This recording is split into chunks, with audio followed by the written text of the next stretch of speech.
Hi, everyone. I'm Miss Gogerty, and we are going to talk about our next section in Unit 3. And so in this next section, we are specifically looking at Section 10, which is all about derivatives of inverse functions. So as we start looking at this, there's some important things to just remember from our algebra years, okay? And that first and foremost, that an inverse is a mirror image a function and its inverse, I'm sorry, are a mirror image of each other across the line y equals x. And then an inverse occurs when we take the input and the output and they switch place, or the x and the y, they switch place, and therefore the domain and the range, they switch place. So back early on, the first time we started talking about inverse functions, we would start with just a point and say, let's consider the point 2 comma 5. If 2 comma 5 is on f of x, then what's the point that would be on its inverse? And that would be 5 comma 2. So just a little background, right? In this, the input and the output are switching place. So therefore our domain and range are switching place. So we have two fairly important functions on this graph right now for us to take a look at, and that these two functions are inverses of each other.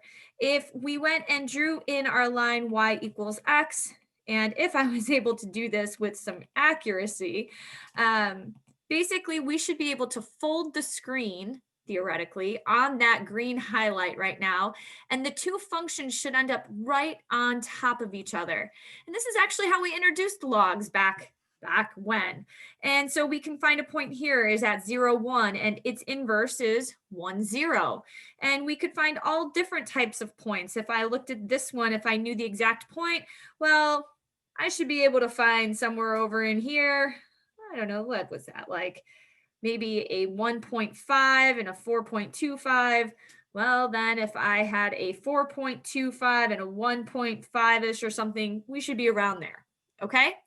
Now, that's not quite the point though for today. For today, we're going to start looking at, well, how do you find the derivative now of inverses? If we know that e to the x and natural log of x are inverses, well, what else do we know? Okay. And so just for a moment to start off, let's consider that we do know the derivative of e to the x. The derivative of e to the x is e to the x. Okay, it's a pretty nice one. And after the last section where we talked about logs, well, the derivative of f inverse of x, okay, if the function is natural log of x, well, then its derivative is going to be 1 over x. Now, I don't want to bypass something. I want to make sure that we're okay that something that I just put here is that we have our notation. So if I'm writing the inverse function, the derivative of the inverse function, make sure that we are putting the inverse and f of the inverse of f of x. Okay, I'm stumbling over my words here. The inverse of f of x, we need to put that symbol down and then write our notation for the derivative. Okay, sorry about that. So back to the point.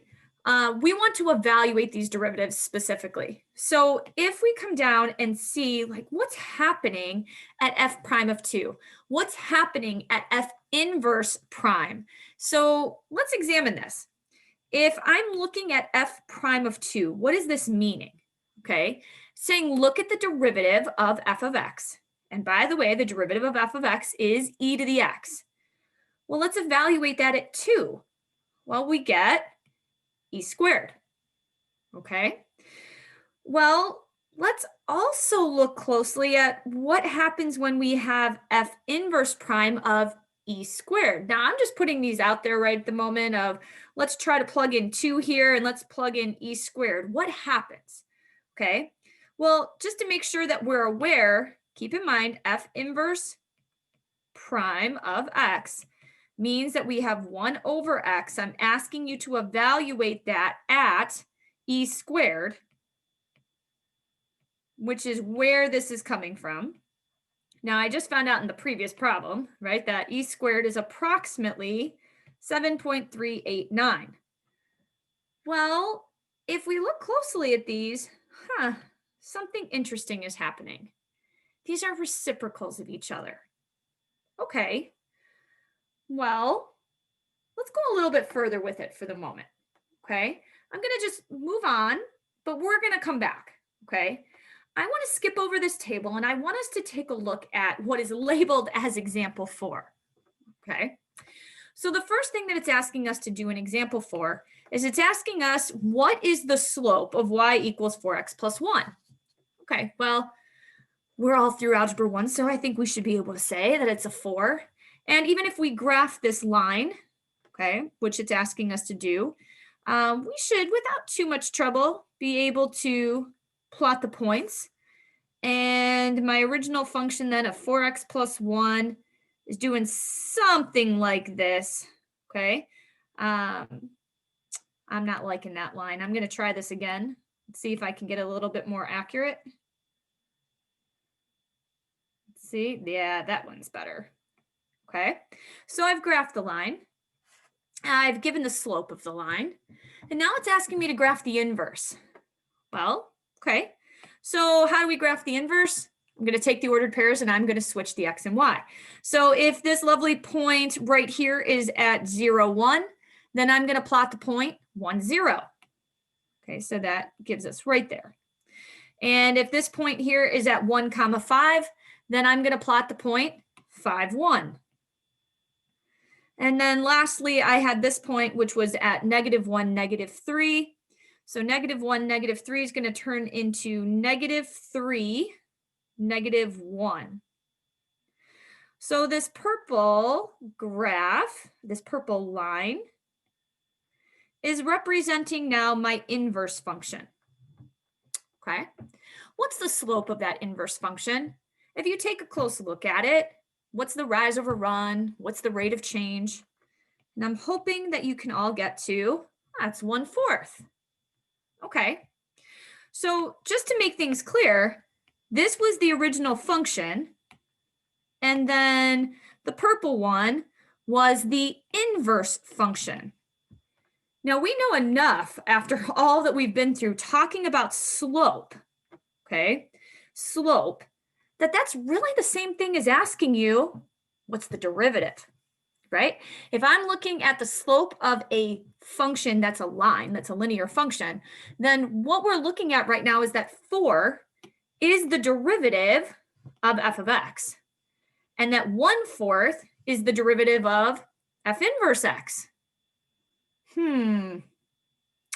Interesting, because if I come back to this lovely equation or this lovely information we were looking at on the first page, well, we had two inverses again, right? We had e to the x, we had natural log of x.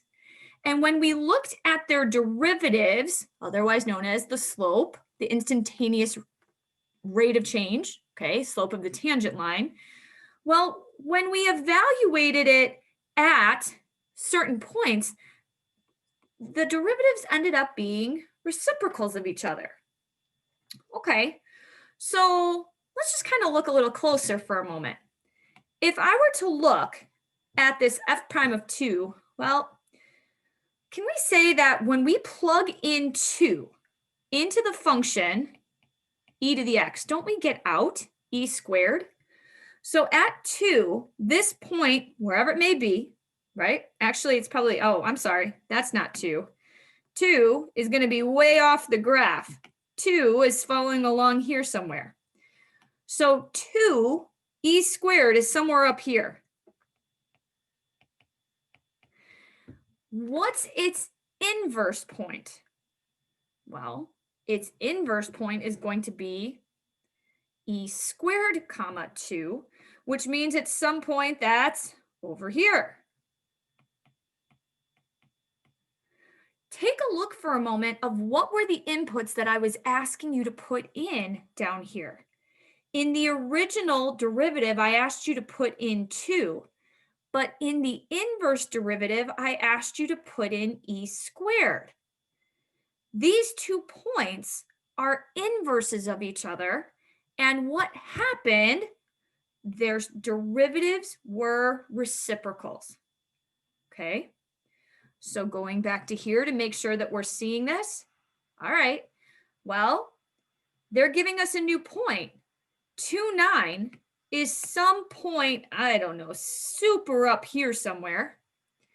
The reciprocal, the inverse of 2,9 is the 0.92, which let's just for the sake of argument, say that 9,2 is over here somewhere. And what's the derivative or the slope of each one of these?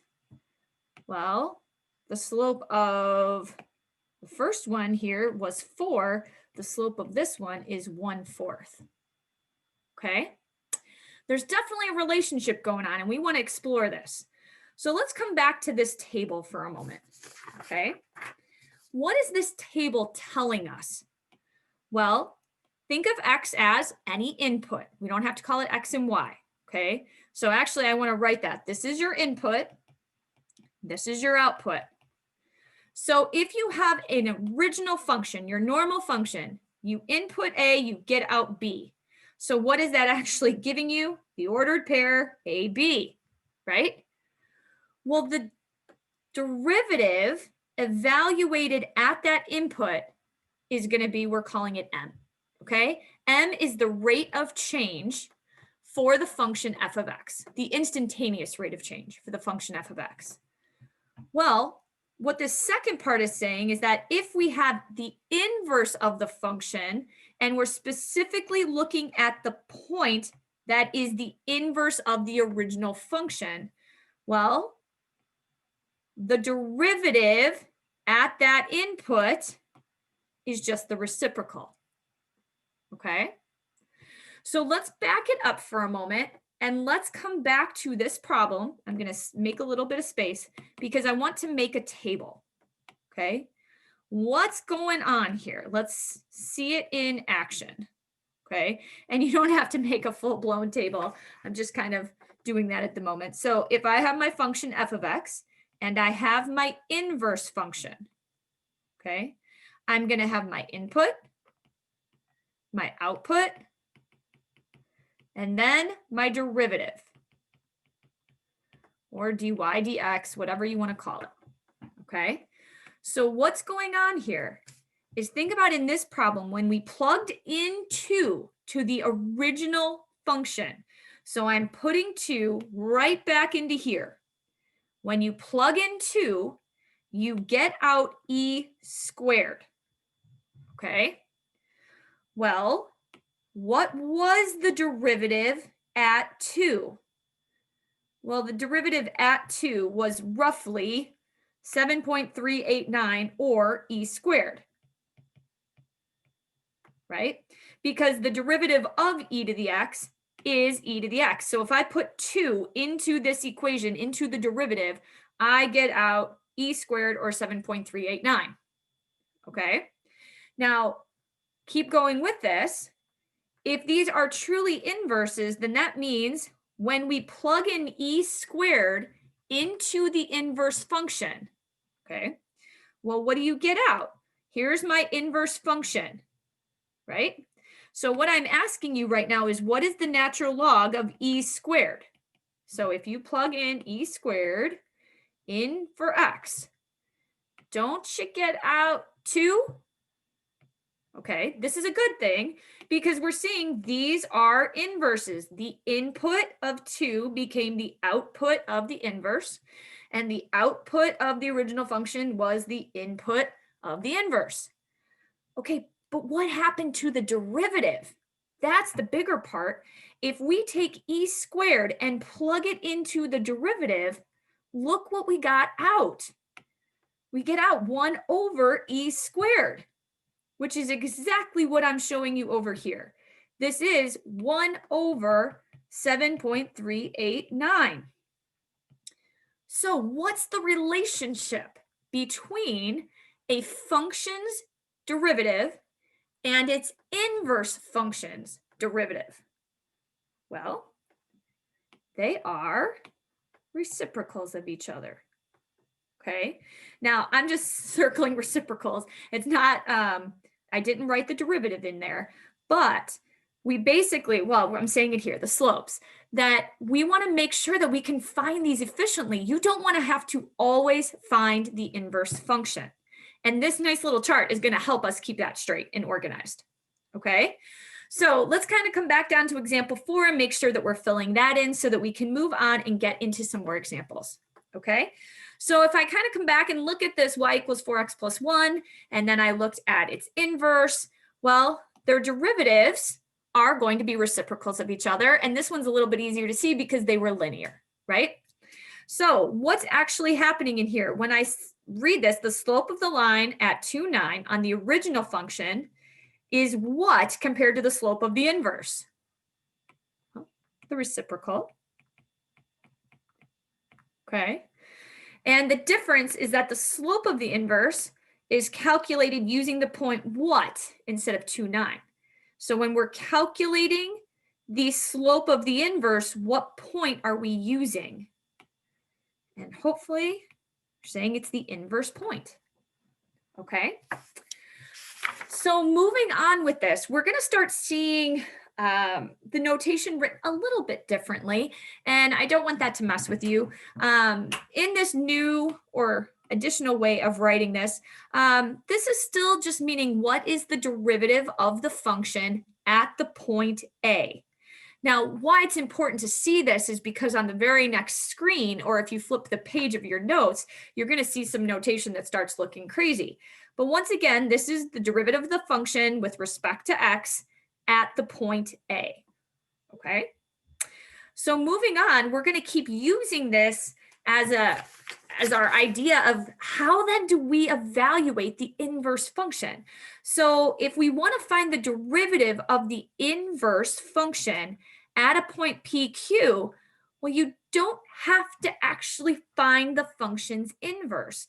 What we have to know is what's the derivative of the original function at the point, and then knowing the inverse point, we can just take the reciprocal of the derivative. So basically what this is saying here is that the derivative of the inverse at point P is equivalent to the reciprocal of the original function at Q. So keep this in mind that if PQ is on the inverse function, so I'm just writing this again, if P comma Q is on the inverse function, then what's on the original function would be Q comma P. Those are going to flip. So the output of my inverse function would be the input of my original function and where I would take the derivative. Okay, this is why the table is going to help us so much. So what does this mean?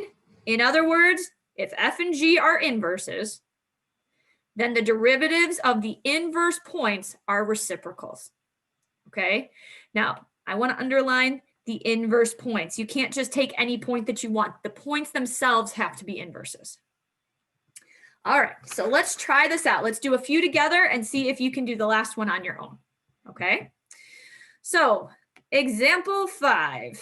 Okay, if f of x is x to the 5th plus 2x minus 1, verify 0, negative 1 is on the graph, and then let's find the inverse function's derivative at negative 1.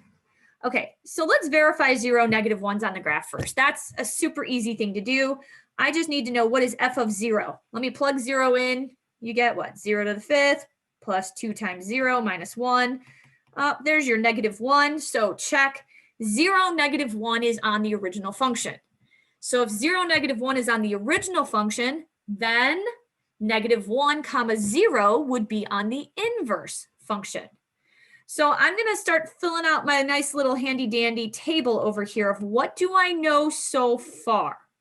Okay, so input, output, derivative. So I'm just going to say d dx because I'm running out of room over there.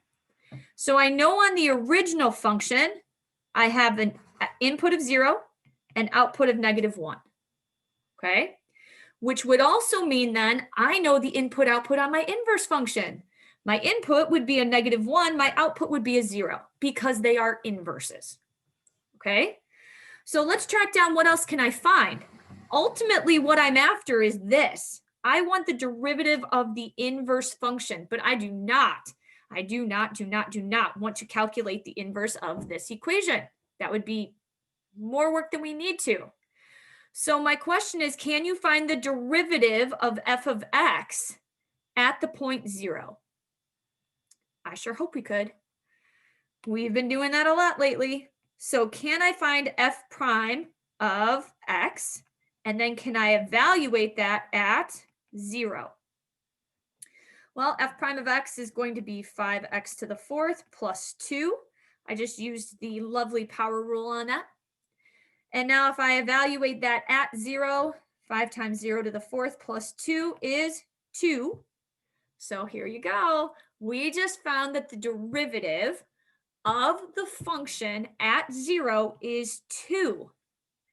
So since f of x and f inverse of x are inverses of each other, what will my lovely derivative of the inverse be? And hopefully you're going to be like, hey, I got that. It's 1/2. So 1/2 is my answer to this lovely statement. Okay? This table is going to really help us keep ourselves organized. All right? Okay, let's try another one now together, because this next one, it's changing up the notation. So you have to really ask yourself, what are they giving me in the problem? Okay?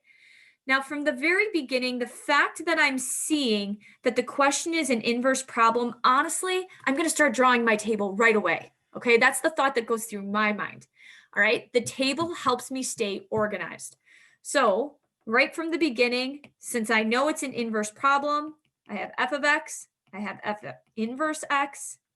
Okay, I know I'm going to have my input, I'm going to have my output, and I'm going to have my derivative. Okay. Now I get what the f of x is. They gave it to me in the problem. F of x is x cubed plus 2x minus 1. But what I need to make sense of is, what does that mean? Okay. They want us in this problem to find the derivative of the inverse at 2. Okay. So this means find the derivative of f inverse at x is 2. Do you see why math people are lazy? They don't want to write all those words out. They got symbols for that. Okay.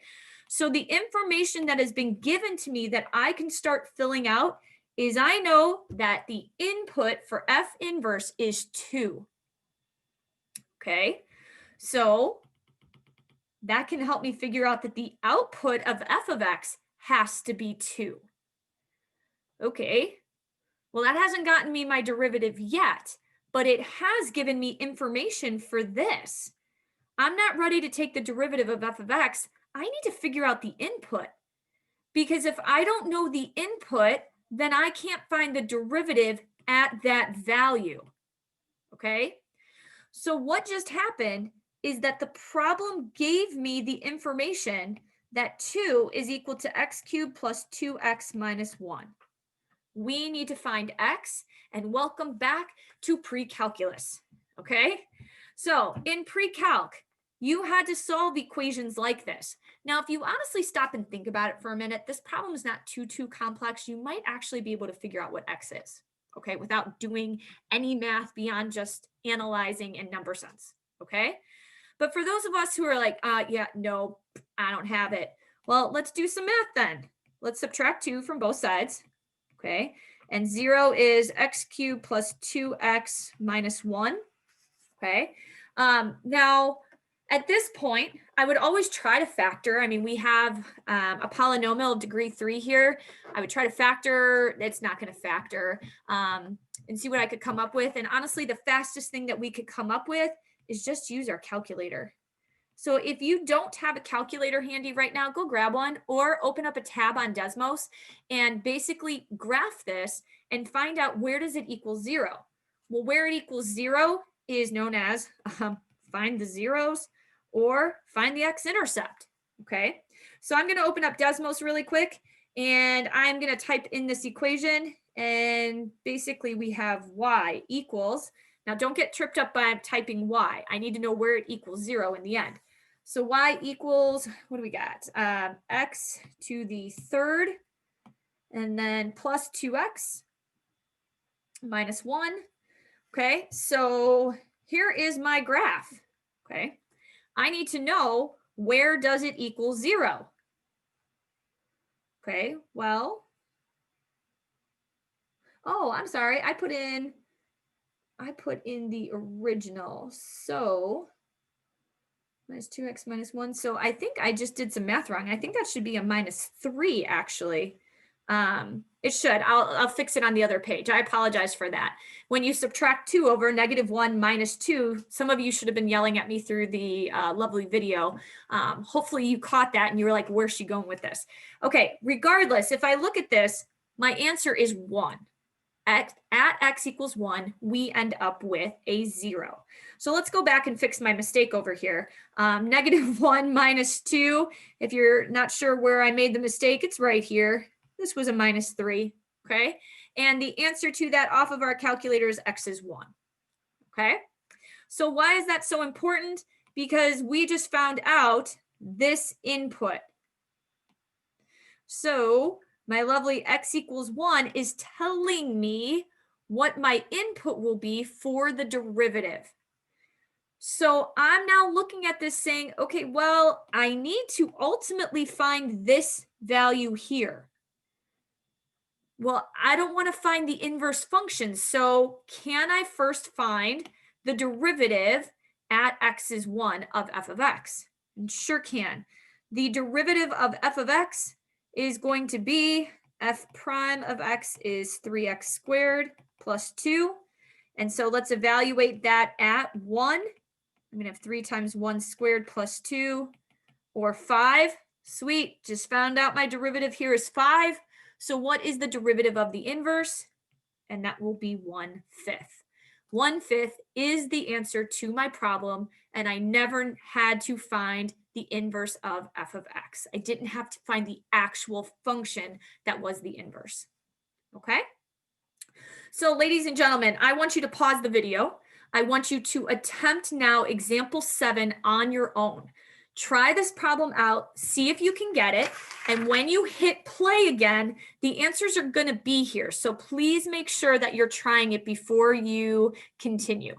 All right. So pause now if you haven't. Okay. So if you did everything right, you should have a 1/4. I didn't fill in the table just yet because I thought I'd walk you guys through it one more time. But if you got a 1/4, you don't need me to walk you through it. So you are done. Get out of here. Okay. But otherwise, if you need a little bit more help, let's take a look at this. The 0.52 is on the inverse functions graph. So my first filling in of points is going to be 5, 2 in the inverse. Okay.